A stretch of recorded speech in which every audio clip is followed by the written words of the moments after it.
달빛처럼 포근한 옛 이야기 월명야담입니다. 오늘도 건강과 웃음이 늘 함께 하시길 바랍니다. 구독과 좋아요로 함께 해주시면 더 많은 이야기를 들려드릴 수 있습니다. 자, 이제 달빛 같은 이야기 속으로 함께 걸어가 보겠습니다. 옛날 옛적 한 마을에 몰락한 양반 집안의 아들 한도윤이라는 청년이 살고 있었습니다. 본디 제법 넉넉했던 집안이었으나 아버지가 일찍 돌아가신 뒤 집안은 기울기 시작했지요. 도윤은 혼자 남은 어머니를 봉양하기 위해 윤경아 댁의 머슴이 되었습니다. 윤경아는 마을에서 명망 높은 양반으로 땅도 넓고 살림도 두둑한 집안이었습니다. 도윤은 그 댁에서 날품을 팔아 푼푼히 품삯을 받으며 어머니의 약값을 마련했지요. 새벽부터 밤늦게까지 밭을 갈고 장작을 패고 곡식을 날랐습니다. 비가 오나 눈이 오나 그 일을 멈춘 날이 없었지요. 도윤이가 또 늦게까지 일하는구먼. 허허, 참말로 기특한 자식이야. 하지만 마을 사람들은 그런 도윤을 보며 코웃음을 치기 일쑤였습니다. 양반이었다는 놈이 머슴이라니 자존심도 없나? 허허, 바보 아니고서야 저리 굽실거리며 살겠나? 사람들은 도윤을 보며 바보 머슴이라 부르며 손가락질했습니다. 하지만 도윤은 그런 말에 아랑곳하지 않았지요. 오히려 누가 비웃어도 허리를 더 깊이 굽혀 인사를 했습니다. 도윤은 묵묵히 자신의 도리를 지켰습니다. 양반 출신이라는 자존심보다 어머니를 봉양하는 것이 훨씬 더 중요했으니까요. 밤이면 어머니의 약을 다리며 마음속으로 되뇌곤 했습니다. 신세가 천해도 마음만은 바르게 살아야지. 도윤의 어머니 박씨 부인은 오랜 병환으로 몸져 누워 계셨습니다. 한때는 양반댁 마님으로 당당히 사셨지만 이제는 누추한 방 한 칸에서 겨우 숨만 쉬고 계셨지요. 도윤은 그런 어머니를 위해 매일 밤 정성껏 약을 다렸습니다. 어머니, 약 드십시오. 고맙구나, 우리 아들. 박씨 부인은 그런 아들의 손을 꼭 잡으며 눈물을 글썽이곤 했습니다. 신분이 천하다고 슬퍼하지 말거라. 사람의 값은 마음에 있는 것이지 신분에 있는 게 아니란다. 예, 어머니. 하늘은 겉을 보지 않고 속을 본단다. 내 참된 마음을 알아주는 날이 반드시 올 게다. 어머니의 말씀은 도윤의 가슴에 깊이 새겨졌습니다. 그 말씀이 있었기에 도윤은 아무리 힘들어도 견딜 수 있었지요. 낮에는 몸을 써서 일하고 밤에는 어머니를 돌보며 하루하루를 버텨냈습니다. 그렇게 시간이 흘러갔습니다. 도윤은 변함없이 윤경아 댁에서 성실하게 일했고 마을 사람들은 여전히 그를 바보 머슴이라 불렀지요. 하지만 도윤은 흔들리지 않았습니다. 어머니의 가르침을 되새기며 묵묵히 제 길을 걸어갔지요. 그날도 도윤은 새벽부터 일어나 마당을 쓸고 장작을 팼습니다. 추운 겨울 바람이 뺨을 때렸지만 손을 멈추지 않았지요. 윤경아 댁 식구들이 아침상을 받을 무렵 도윤은 이미 땀에 흠뻑 젖어 있었습니다. 참 부지런하구먼. 지나가던 윤경아가 도윤을 보며 고개를 끄덕였습니다. 도윤은 얼른 허리를 굽혀 절을 올렸지요. 송구합니다, 어르신. 아니네, 수고가 많네 그려. 그날 밤 도윤은 또다시 어머니의 약을 다리며 등불 아래 앉아 있었습니다. 어둠 속에서 약 다리는 냄새가 은은하게 퍼졌지요. 도윤은 조용히 마음속으로 다짐했습니다. 신세가 천해도 마음만은 바르게. 이 다짐이 훗날 도윤의 발판이 될 줄은 그때는 아무도 몰랐습니다. 윤경아에게는 하나뿐인 딸이 있었습니다. 이름은 윤세연, 20을 갓 넘긴 처자였지요. 세연은 어려서부터 글을 배우고 예법을 익힌 덕에 마을에서 소문난 교수였습니다. 하지만 그 마음만큼은 누구보다 차가웠지요. 세연은 마당에서 일하는 도윤을 볼 때마다 눈살을 찌푸렸습니다. 양반 출신이면서도 머슴 노릇을 하는 모습이 못마땅했던 것이지요. 어느 날 오후 세연이 마루에 앉아 바느질을 하고 있을 때였습니다. 마당에서는 도윤이 땀을 흘리며 장작을 패고 있었지요. 참 더디구나. 세연이 차갑게 한마디를 던졌습니다. 도윤은 손을 멈추고 고개를 들었지요. 송구합니다, 아씨. 양반 자식이라더니 일솜씨는 영 시원찮네. 도윤은 잠시 말이 없었습니다. 그러다 조용히 입을 열었지요. 누가 되지 않게 하려다 보니 더딘 것입니다. 그 말에 세연은 순간 말문이 막혔습니다. 비웃으려 했던 말이 목구멍에 걸려버렸지요. 도윤은 다시 고개를 숙이고 장작을 패기 시작했습니다. 세연은 그런 도윤을 한참 동안 바라보았습니다. 저자가 감히. 세연의 자존심이 상했습니다. 머슴 주제에 당당하게 대꾸를 하다니 그것도 틀린 말이 아니라서 더욱 기분이 나빴지요. 세연은 바느질을 집어던지고 방으로 들어가 버렸습니다. 그날 이후 세연은 도윤을 더욱 차갑게 대했습니다. 지나칠 때마다 고개를 돌렸고 말을 걸 일이 있어도 시비를 통해서만 전했지요. 도윤은 그런 세연의 태도에도 변함없이 예를 갖추었습니다. 아씨, 안녕히 주무셨습니까? 세연은 대꾸도 하지 않고 지나쳤습니다. 도윤은 그저 깊이 허리를 숙일 뿐이었지요. 며칠 뒤 윤경아가 도윤을 불렀습니다. 마침 세연도 그 자리에 있었지요. 도윤이, 오늘은 사랑채 앞마당을 정리해주게. 예, 어르신. 도윤이 물러나려 하자 윤경아가 다시 불렀습니다. 그리고 말이네. 자네 어머니 약값은 걱정 말게. 내가 미리 보태주마. 아버지. 세연이 놀라서 소리를 질렀습니다. 하지만 윤경아는 딸의 눈치를 살피지 않았지요. 성실한 사람은 대접받아야 하는 법이네. 도윤은 깊이 절을 올렸습니다. 황송합니다, 어르신. 세연은 그 광경을 보며 입술을 깨물었습니다. 아버지가 천한 머슴에게 은혜를 베푸는 것이 못마땅했던 것이지요. 도윤이 물러나자 세연이 아버지에게 말했습니다. 아버지, 어찌 저런 자에게 그리 후하게 대하십니까? 저런 자라니. 도윤이는 성실하고 올곧은 사람이네. 신분이 낮다고 사람의 값이 낮은 건 아니란다. 세연은 더 이상 말하지 못했습니다. 하지만 마음속으로는 여전히 도윤을 낮춰보았지요. 그날 저녁 세연은 마루에서 달을 바라보고 있었습니다. 멀리 행랑채 쪽에서 불빛이 새어나왔지요. 도윤이 어머니의 약을 다리고 있는 모습이 희미하게 보였습니다. 참말로 지긋지긋한 사람이로구나. 세연은 그렇게 중얼거렸지만 이상하게도 시선을 거두지 못했습니다.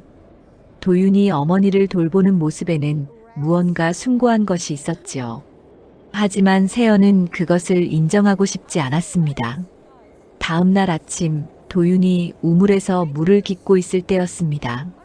세연이 마침 그 옆을 지나가게 되었지요. 두 사람의 시선이 잠시 마주쳤습니다. 도윤은 얼른 고개를 숙였습니다. 세연도 고개를 돌렸지요. 하지만 두 사람 모두 그 짧은 순간을 잊지 못했습니다. 무언가 미세한 금이 가는 소리가 들리는 듯 했지요. 세연은 그날 하루 종일 마음이 편치 않았습니다. 도윤의 그 낮은 목소리가 귓가에 맴돌았지요. 누가 되지 않게 하려다 보니 더딘 것입니다. 그 말에는 자존심도 있었고 성실함도 있었으며 무엇보다 떳떳함이 있었습니다.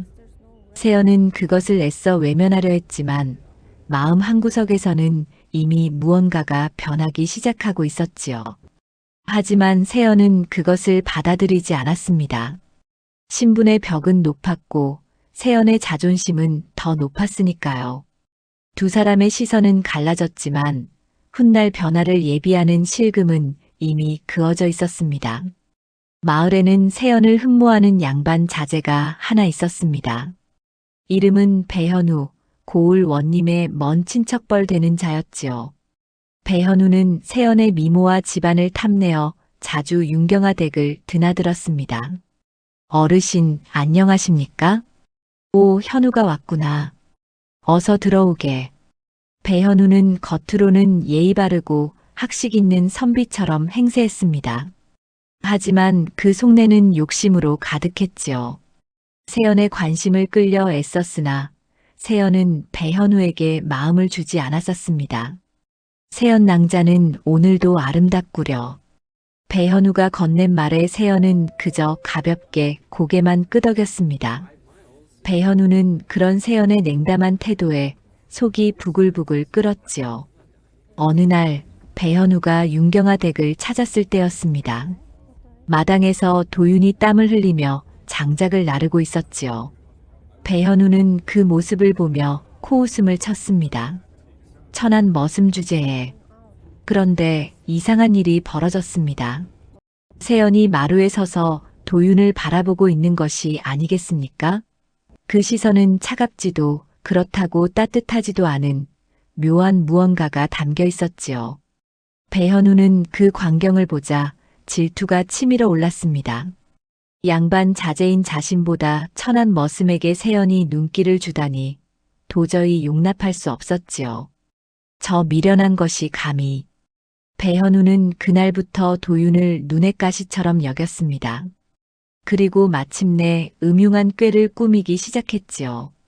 며칠 뒤 배현우는 윤경아를 찾아갔습니다. 마침 세연이 자리를 비운 때였지요. 어르신 송구하오나 여쭐 말씀이 있습니다. 무슨 일인가? 배현우는 주위를 살피더니 목소리를 낮췄습니다. 마을에 좋지 않은 소문이 도는데 그것이 어르신 댁과 관련된 일이라 감히 아뢰려 합니다. 윤경아의 표정이 굳어졌습니다. 무슨 소문인가? 머슴이 낭자를 훔쳐본다 하더이다. 순간 윤경아의 눈빛이 차갑게 변했습니다. 배현우는 속으로 쾌재를 불렀지요. 하지만 겉으로는 염려스러운 표정을 지으며 말을 이었습니다. 제가 직접 본 것은 아니오나 여러 사람이 그리 말하더이다. 어르신 댁의 명예를 위해 말씀드리는 것이니 헤아려 주십시오. 윤경아는 한참 동안 말이 없었습니다. 그러다 무겁게 입을 열었지요. 고맙네. 내가 알아서 처리하겠네. 배현우가 물러나자 윤경아는 도윤을 불렀습니다. 도윤은 여느 때처럼 공손하게 절을 올렸지요. 부르셨습니까, 어르신? 도윤이. 윤경아의 목소리가 평소와 달리 차가웠습니다. 앞으로 행실을 조심하도록 하게. 딸 있는 곳에 함부로 얼씬거리지 말고. 도윤은 무슨 일인지 알 수 없었으나 묵묵히 고개를 숙였습니다. 예, 어르신. 물러가 보게. 도윤은 억울했습니다. 자신은 한 번도 세연을 함부로 대한 적이 없었으니까요.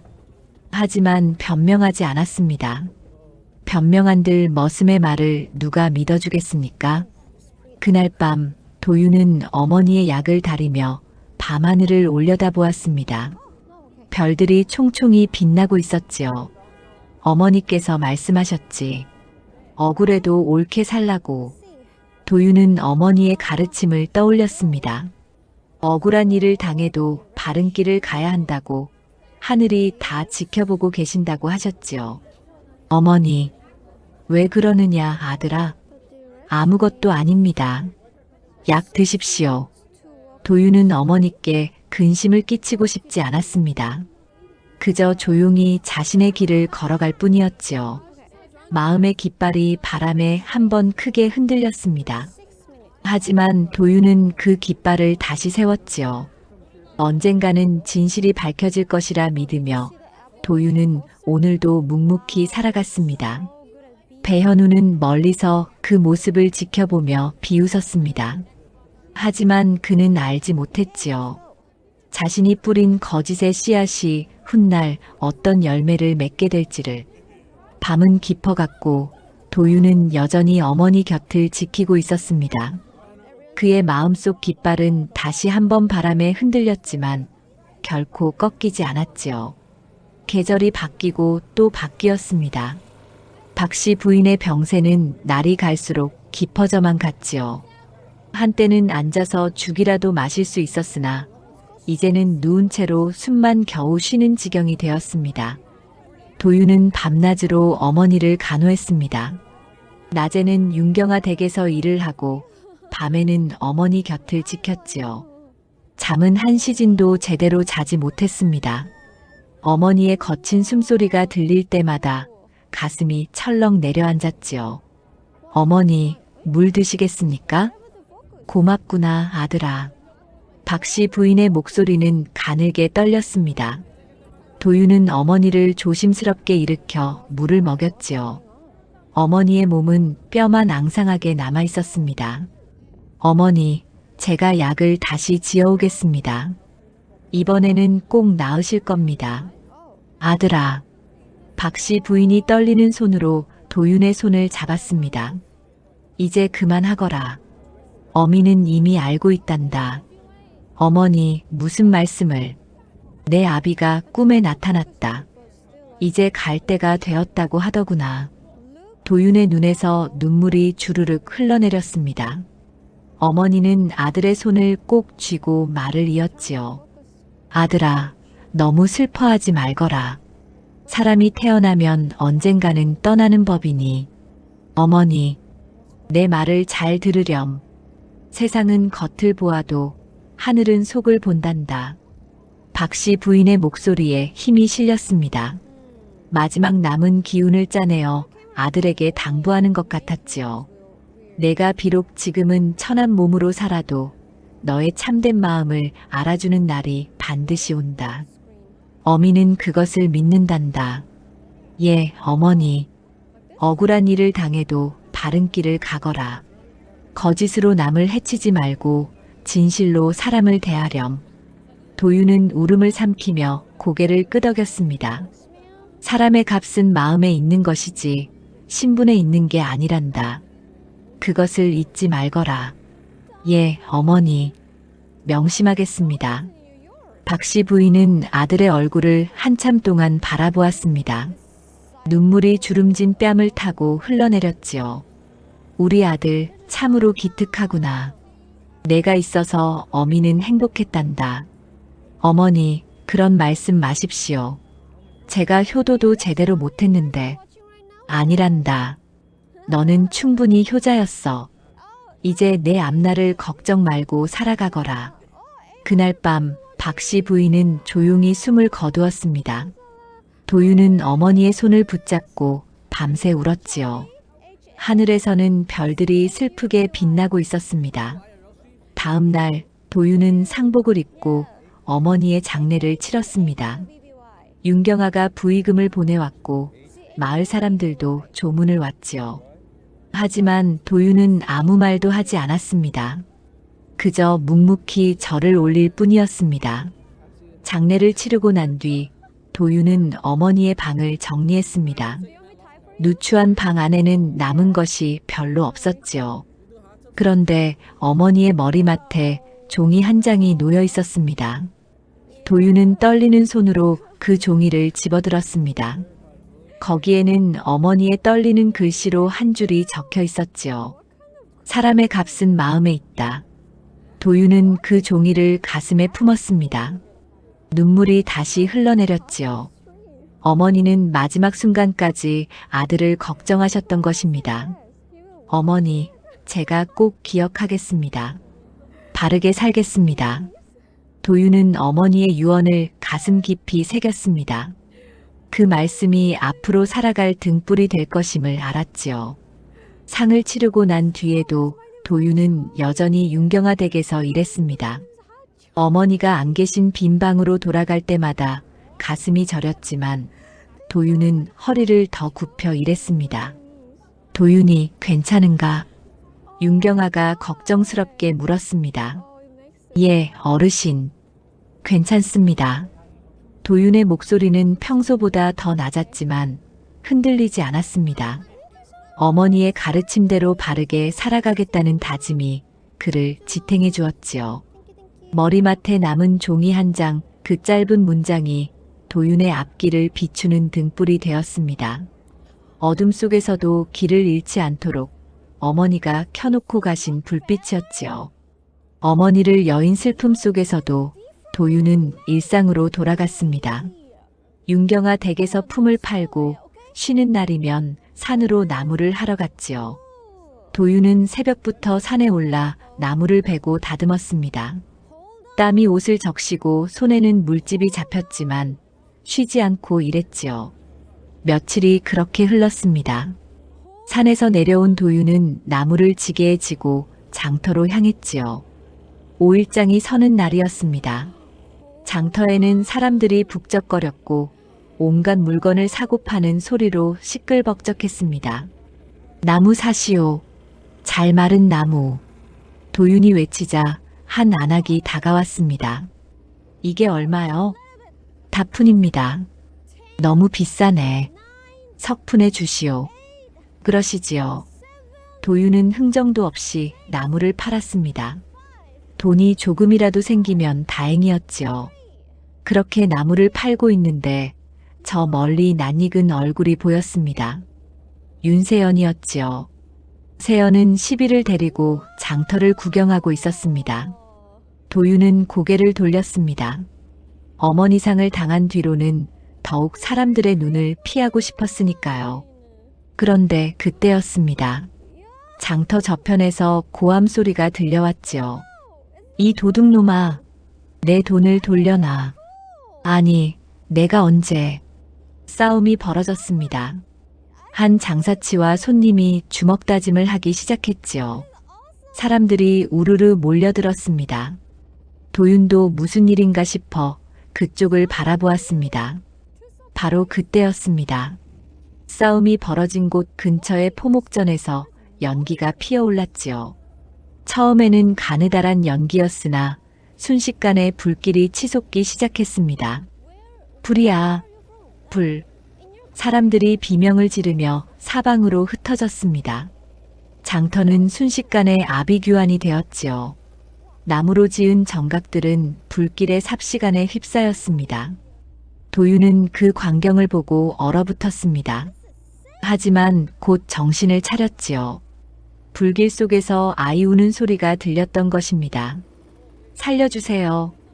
도윤은 주저없이 불길 속으로 뛰어들었습니다. 연기가 코와 입을 막았지만 아랑곳하지 않았지요. 아이의 울음소리를 따라가니 무너진 기둥 아래 어린아이 하나가 갇혀 있었습니다. 괜찮다. 두려워 말거라. 도윤은 불타는 기둥을 맨손으로 들어 올렸습니다. 손바닥이 지글지글 타들어갔지만 이를 악물고 아이를 끌어냈지요. 아이를 품에 안고 밖으로 나오는데 또 다른 비명소리가 들렸습니다. 누가 좀 도와주시오.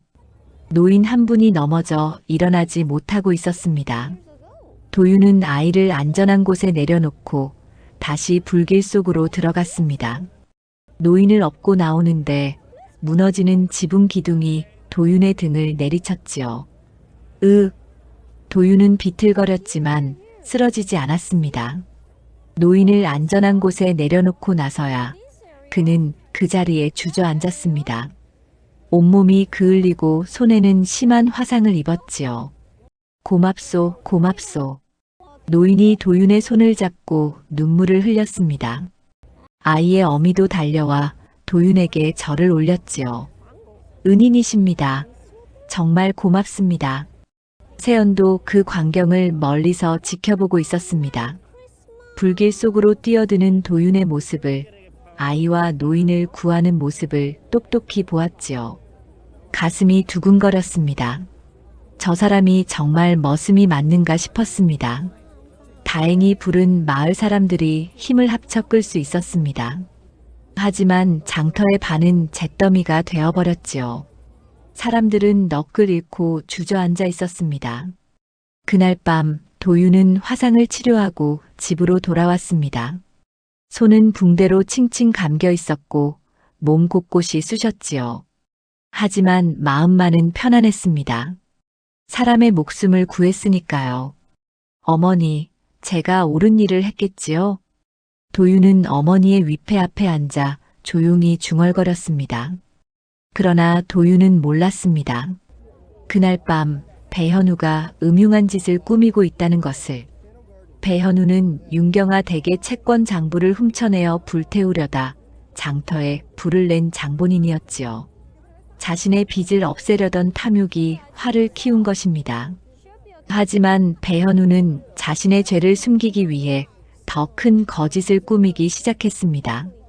다음 날 그는 관가로 달려가 외쳤지요. 불을 낸 자를 알고 있습니다. 바로 한도윤이라는 머슴입니다. 마을은 발칵 뒤집혔습니다. 사람들은 도윤을 손가락질하기 시작했지요. 어제의 은인이 하루아침에 방화범으로 몰렸습니다. 배현우의 고발이 있은 다음 날 관가의 포졸들이 도윤을 찾아왔습니다. 도윤은 윤경아 댁 마당에서 일하고 있었지요. 한도윤이 누구냐? 제가 한도윤입니다. 따라오너라. 장터에 불을 질렀다는 고발이 들어왔다. 도윤은 어안이 벙벙했습니다. 자신은 불 속에서 사람들을 구하려 애썼을 뿐인데 불을 질렀다니요. 하지만 포졸들은 도윤의 말을 들으려 하지 않았습니다. 변명은 관가에 가서 하거라. 포졸들이 도윤의 팔을 붙잡았습니다. 도윤은 끌려가면서도 저항하지 않았지요. 윤경아가 급히 나왔습니다. 이게 무슨 일이오? 도윤이는 그럴 사람이 아니오. 어르신 괜찮습니다. 도윤이 조용히 말했습니다. 진실은 하늘이 압니다. 그 말을 남기고 도윤은 포졸들에게 끌려갔습니다. 마을 사람들이 구경하러 모여들었지요. 손가락질이 쏟아졌습니다. 역시 머슴 주제에 믿을 게 못돼. 사람 구한 척하면서 사실은 자기가 불을 질렀던 게로구먼. 세연도 그 광경을 보았습니다. 도윤이 끌려가는 모습을, 그가 남긴 말을 똑똑히 들었지요. 진실은 하늘이 압니다. 그 말이 가슴에 꽂혔습니다. 어째서인지 도윤이 거짓말을 하는 사람 같지 않았습니다. 관가에서는 조사가 시작되었습니다. 배현우가 증인으로 나섰지요. 제가 똑똑히 보았습니다. 이자가 포목전 근처에서 불을 지르는 것을. 그런 일 없습니다. 도윤이 조용히 말했습니다. 저는 불을 끄려 애썼을 뿐입니다. 아이와 노인을 구했습니다. 거짓말 마라. 내가 불을 질러놓고 사람을 구하는 척한 게 아니냐? 배현우가 목에 힘을 주며 소리쳤습니다. 관가의 관리들도 양반인 배현우의 말을 더 믿는 눈치였지요. 이자를 가두어라. 더 조사해보겠다. 도윤은 옥에 갇혔습니다. 어둡고 좁은 옥 안에서 도윤은 어머니의 말씀을 떠올렸습니다. 억울해도 옳게 살라. 하늘은 속을 본다. 도윤은 그 말을 믿었습니다. 한편 세연은 마음이 불편했습니다. 도윤의 그 눈빛이, 그 말투가 거짓을 말하는 사람의 것 같지 않았으니까요. 세연은 아버지에게 말했습니다. 아버지, 도윤이는 정말 그럴 사람이 아닙니다. 나도 그렇게 생각한다. 하지만 배현우가 목격했다고 하니 배현우의 말만 믿을 수는 없지 않습니까? 세연의 목소리에 힘이 실렸습니다. 윤경아도 딸의 말에 고개를 끄덕였지요. 며칠이 지났습니다. 관가에서는 계속 조사를 이어갔습니다. 장터를 관리하던 서리들을 불러 물었고 장사치들에게도 물었지요. 하지만 뚜렷한 증거가 나오지 않았습니다. 그러던 어느 날 장터 서리의 하인 하나가 떨리는 목소리로 관가를 찾아왔습니다. 제가 아뢰고 싶은 말이 있습니다. 무엇이냐? 불은 배현우 도련님이 지른 것입니다. 관가가 발칵 뒤집혔습니다. 하인은 떨리는 목소리로 말을 이었지요. 배현우 도련님께서 윤경아 어르신 댁의 채권 장부를 훔쳐 불태우라 시키셨습니다. 제가 포목전 뒤에서 장부를 태우고 있었는데 바람이 불어 불길이 번졌습니다. 내가 지금 무슨 말을 하는 것이냐? 배현우가 얼굴이 새하얗게 질려 소리쳤습니다. 거짓말입니다. 저 천한 것이 거짓을 꾸며내고 있습니다. 아닙니다. 증거가 있습니다. 하인은 품에서 반쯤 탄 장부 한 권을 꺼냈습니다. 윤경아 댁의 도장이 찍힌 채권 장부였지요. 배현우의 얼굴이 흑빛으로 변했습니다. 이것이 어찌... 배현우는 더 이상 변명하지 못했습니다. 진상이 모두 드러난 것이지요.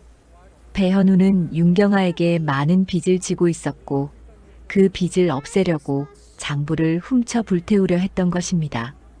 하지만 불길이 번져 장터 전체가 불타버렸고 자신의 죄를 숨기려고 도윤에게 누명을 씌운 것이었습니다. 이자를 잡아라. 배현우는 도망치려 했으나 포졸들에게 붙잡혔습니다. 옥에 갇혀있던 도윤은 풀려났지요. 윤경아는 도윤 앞에 고개를 숙였습니다. 미안하네. 내 눈이 어두웠구나. 아닙니다, 어르신. 진실이 밝혀졌으니 다행입니다. 마을 사람들도 도윤 앞에서 고개를 숙였습니다. 손가락질했던 것을, 의심했던 것을 사과했지요. 도윤은 그들을 원망하지 않았습니다. 사람의 잘못보다 남을 용서치 못하는 마음이 더 큰 죄입니다. 도윤의 말에 사람들은 더욱 부끄러워했습니다. 세연은 멀리서 그 모습을 지켜보았지요. 자신이 도윤을 얼마나 잘못 보았는지 이제야 깨닫기 시작했습니다. 진실은 하늘이 안다더니 정말 그러하구나. 세연의 마음속에서 무언가가 조용히 녹아내리기 시작했습니다. 도윤을 향한 차가운 벽이 조금씩 무너지고 있었지요. 진실이 밝혀진 뒤 윤경아는 도윤을 불러 말했습니다. 도윤이 자네가 겪은 일에 대해 깊이 사과하네. 내가 자네를 제대로 보지 못했구나. 어르신, 지난 일은 잊으십시오. 아니네. 자네는 억울한 누명을 쓰고도 원망 한마디 없이 진실만을 믿었네. 그런 사람을 나는 의심했구나. 윤경아는 잠시 말을 멈추었다가 다시 입을 열었습니다. 이제 우리 집과 장터의 일은 자네에게 맡기겠네. 배현우 그자가 관리하던 장부며 물건들을 자네가 정리해주게. 도윤은 깜짝 놀랐습니다. 제가 어찌 그런 중책을. 자네라면 할 수 있네. 아니, 자네가 아니면 안 되네. 부탁하네. 도윤은 깊이 절을 올렸습니다. 명을 받들겠습니다. 그날부터 도윤은 윤경아 댁의 살림과 장터 관리를 맡게 되었습니다. 배현우가 어지럽혀 놓은 장부를 하나하나 살펴보니 숫자가 맞지 않는 곳이 한두 군데가 아니었지요. 도윤은 차근차근 정리해 나갔습니다. 하지만 문제가 있었습니다. 도윤은 글을 읽을 줄은 알았으나 복잡한 장부를 다루기에는 학문이 부족했지요. 숫자는 셀 수 있었으나 세밀한 기록을 남기기가 어려웠습니다. 윤경아는 그것을 알아챘습니다. 도윤이 혹시 글 공부를 더 하고 싶은 생각은 없는가? 글 공부라. 말씀입니까? 그렇네. 자네가 장부를 제대로 다루려면 글을 더 배워야 할 것 같네. 내가 마을 훈장에게 부탁하겠네. 도윤의 눈이 반짝였습니다. 평생 머슴으로 살 줄만 알았는데 글을 배울 기회가 온다니. 하지만 곧 망설였지요. 하오나 저 같은 자가 글 공부를 해도 되겠습니까? 무슨 소리인가. 배우고자 하는 마음이 있다면 신분이 무에 대수랴. 그렇게 도윤은 서당 훈장에게 글을 배우기 시작했습니다. 낮에는 윤경아 댁의 살림을 돌보고 장부를 정리하며 밤에는 등잔불 아래서 글자를 익혔지요. 하늘 천, 따지, 거물 현, 누를 황. 도윤은 천자문부터 다시 배웠습니다. 어려서 아버지에게 배운 적이 있었으나 오랜만이라 손이 굳어 있었지요. 하지만 도윤은 게으르지 않았습니다. 밤을 새워가며 글을 익혔습니다. 마을 훈장은 도윤의 열의에 감탄했습니다. 이 나이에 이렇게 열심히 배우는 사람은 처음 보네 그려. 부족한 제게 가르침을 주시니 감사할 따름입니다. 자네는 배우는 자세가 바르네. 이런 자세라면 큰 인물이 될 것일세. 훈장의 말에 도윤은 더욱 힘을 얻었습니다. 세연은 멀찍이서 그런 도윤의 모습을 지켜보았습니다. 낮에는 구슬땀을 흘리며 일하고 밤에는 졸음을 참아가며 글을 배우는 모습. 그 모습이 세연의 마음을 움직였지요. 저렇게 애쓰는 사람을 나는 천하게 보았구나. 세연은 자신이 도윤을 대했던 태도를 떠올렸습니다. 차갑게 외면했던 것, 핀잔을 주었던 것, 부끄러움이 밀려왔지요. 어느 날 저녁 세연은 도윤이 글 공부하는 곳으로 조용히 다가갔습니다. 도윤은 등잔불 아래서 열심히 글씨를 쓰고 있었지요. 공부가 어떻게 되어 갑니까? 세연의 목소리에 도윤은 깜짝 놀라 일어났습니다. 아씨, 언제 오셨습니까? 그냥 지나가다가 궁금해서 물어보는 것입니다. 아직 부족한 게 많습니다. 하오나 열심히 배우고 있습니다. 세연은 도윤이 쓴 글씨를 보았습니다. 서툴렀으나 한 획 한 획 정성이 담겨 있었지요. 많이 나아졌습니다. 감사합니다, 아씨. 혹시 모르는 것이 있으면 물어보십시오. 제가 아는 것이라면 가르쳐 드리겠습니다. 도윤은 놀라서 세연을 바라보았습니다. 평소 차갑게만 대하던 세연이 이렇게 말하다니. 세연도 자신이 무슨 말을 하고 있는지 놀라웠지만 그 말을 거두지 않았습니다. 황송합니다, 아씨. 아무것도 아닙니다. 세연은 서둘러 자리를 떴습니다. 얼굴이 화끈거렸지요. 하지만 마음은 이상하게 편안했습니다. 그 뒤로 세연은 가끔씩 도윤의 글 공부를 도와주었습니다. 어려운 글자를 알려주고 뜻을 풀이해 주었지요. 도윤은 세연의 가르침에 깊이 감사했습니다. 계절이 한번 바뀌었습니다. 도윤의 글 실력은 눈에 띄게 늘어났지요. 이제는 장부를 능숙하게 다룰 수 있었고 편지도 쓸 수 있었습니다. 윤경아는 도윤의 발전에 크게 기뻐했습니다. 자네 덕에 우리 집안이 더욱 바로 섰네. 고맙네. 어르신께서 기회를 주신 덕분입니다. 세연은 멀리서 그런 도윤을 바라보며 조용히 미소 지었습니다. 어느새 그녀의 마음속에는 존경이라는 감정이 싹트고 있었지요. 사람의 값은 신분이 아니라 마음에 있구나. 도윤이 어머니에게 배운 그 가르침을 세연도 이제 깨닫기 시작했습니다. 세월은 물 흐르듯 흘러갔습니다. 봄이 가고 여름이 오고 가을이 지나 겨울이 왔다가 다시 봄이 왔지요. 계절이 서너 번 바뀌는 동안 도윤은 크게 달라져 있었습니다. 이제 도윤은 단순히 일만 하는 머슴이 아니었습니다. 윤경아 댁의 살림을 총괄하고 장터의 질서를 바로잡는 사람이 되어 있었지요. 사람들은 이제 도윤을 바보 머슴이라 부를 수 없었습니다. 장터에는 변화가 일어났습니다. 배현우가 관리하던 시절에는 장부가 엉망이었고 장사치들 사이에 다툼도 잦았지요. 하지만 도윤이 맡은 뒤로는 모든 것이 투명해졌습니다. 이번 달 세금은 이만큼입니다. 도윤은 장사치들에게 장부를 보여주며 설명했습니다. 숫자 하나하나가 명확했고 누구도 속일 수 없었지요. 고맙습니다. 이제는 마음 편히 장사할 수 있게 되었습니다. 아닙니다. 저는 그저 맡은 바를 할 뿐입니다. 도윤은 겸손했습니다. 하지만 사람들은 진심으로 도윤을 존경했지요. 공정하고 정직한 그의 태도가 모두의 신뢰를 얻었던 것입니다.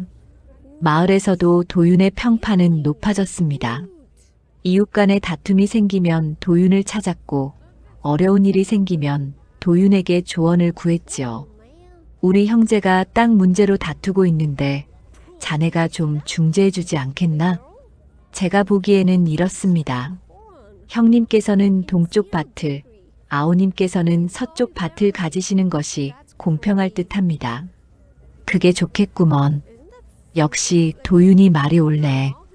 도윤의 판단은 언제나 공정했고 사람들은 그의 말을 믿었습니다. 어느 날 저녁 윤경아가 도윤을 불렀습니다. 윤경아는 이제 나이가 들어 허리도 굽고 기력도 쇠해 있었지요. 도윤이 앉게. 예, 어르신. 자네를 보고 있으면 참으로 기특하네. 처음 우리 집에 왔을 때만 해도 머슴이었는데 이제는 나보다 훨씬 나은 사람이 되었구나. 어르신, 그런 말씀 마십시오. 아니네. 사실이네 그려. 자네는 더 이상 머슴이 아니네. 나보다 높은 사람이지. 윤경아의 목소리에는 진심이 담겨 있었습니다. 자네가 우리 집을 이렇게 바로 세워주었네. 장터도 마을도 모두 자네 덕분에 평화로워졌네. 내가 자네에게 빚을 진 것일세. 도윤은 깊이 절을 올렸습니다. 어르신께서 기회를 주지 않으셨다면 저는 아무것도 할 수 없었을 것입니다. 저는 다만 하늘이 허락하신 대로 살 뿐입니다.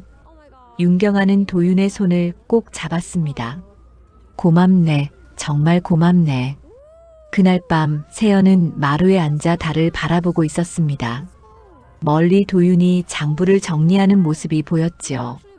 촛불 아래서 묵묵히 일하는 그 모습이 어느새 세연의 마음속에 깊이 자리 잡고 있었습니다. 저분은 참으로 어진 사람이로구나. 세연은 처음 도윤을 대했던 자신의 모습을 떠올렸습니다. 차갑게 외면했던 것, 천하게 여겼던 것. 그때의 자신이 부끄러웠지요. 아씨, 밤이 깊었는데 아직 안 주무십니까? 시비가 다가와 물었습니다. 응, 조금 있다 들어갈게. 혹시 도윤 나리를 보고 계신 겁니까? 세연은 화들짝 놀라 고개를 돌렸습니다. 아, 아니야. 그냥 달이 밝아서. 시비는 빙그레 웃으며 물러갔습니다. 세연은 얼굴이 화끈거렸지요. 하지만 마음속으로는 인정할 수밖에 없었습니다. 자신이 도윤을 보고 있었다는 것을. 다음 날 세연은 도윤에게 조심스럽게 다가갔습니다. 아씨, 무슨 일이십니까? 세연이 미소 지었습니다. 도윤도 따라 미소 지었지요. 요즘 마을 사람들이 모두 당신을 칭찬합니다. 과찬이십니다. 아닙니다. 당신은 정말 훌륭한 분입니다. 세연의 목소리가 작아졌습니다. 도윤은 세연을 바라보았지요. 두 사람의 시선이 잠깐 마주쳤다가 떨어졌습니다. 마을 사람들은 이제 도윤을 존경의 눈으로 바라보았습니다. 아이들은 도윤을 보면 인사를 했고 어른들은 도윤의 말에 귀를 기울였지요. 도윤 나리처럼 되고 싶어요. 한 아이가 말했습니다. 도윤은 아이의 머리를 쓰다듬으며 말했지요. 너도 마음을 바르게 먹고 열심히 살면 누구든 될 수 있단다. 그날 밤 도윤은 하늘을 올려다보았습니다. 별들이 총총히 빛나고 있었지요. 도윤은 조용히 어머니에게 말했습니다. 어머니, 하늘은 참말로 속을 보았습니다. 어머니께서 말씀하신 대로 참된 마음을 알아주는 날이 왔습니다. 바람이 불었습니다. 마치 어머니가 대답하는 것 같았지요. 도윤은 미소 지으며 고개를 숙였습니다. 탐욕과 거짓으로 가득했던 배현우는 벌을 받았고 성실과 진심으로 살아온 도윤은 복을 받았습니다.